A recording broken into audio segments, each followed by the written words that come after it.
మీ Gmail password మార్చాలనుకుంటున్నారా? ఇప్పుడే చెప్తా. First మీ మొబైల్లో జీమెయిల్ అయితే ఓపెన్ చేసుకోండి. ఓపెన్ చేసిన తర్వాత రైట్ సైడ్లో పైన మీ లోగో అనేది క్లిక్ చేసుకోండి. క్లిక్ చేసి మేనేజ్ యువర్ గూగుల్ అకౌంట్లోకి అయితే వెళ్ళండి.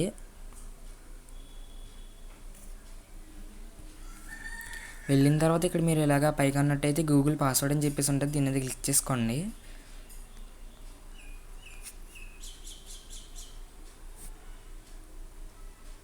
ఇక్కడ ఎంటర్ యువర్ పాస్వర్డ్ అని ఉంటుంది. ఇక్కడ ట్రై అనదర్ వే అని ఉంది కదా, దీంట్లోకి అయితే వెళ్ళండి.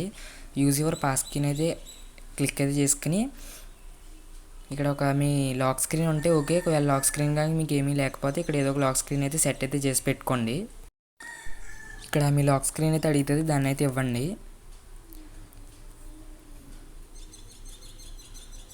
ఇచ్చిన తర్వాత ఇక్కడ చూడొచ్చు న్యూ పాస్వర్డ్ కన్ఫర్మ్ పాస్వర్డ్ ఉంది. ఇక్కడ మీరు కొత్త పాస్వర్డ్ ఏం పెడదాం అనుకుంటున్నారో అది పెట్టి ఇక్కడ మళ్ళీ అదే పాస్వర్డ్ని ఎంటర్ చేసి చేంజ్ పాస్వర్డ్ కనుక క్లిక్ చేసినట్టయితే మీ పాస్వర్డ్ అయితే చేంజ్ అవుతుంది. ఈ వీడియో ఎలా అనిపించిందో కామెంట్ చేసి సబ్స్క్రైబ్ అయితే చేసుకోండి.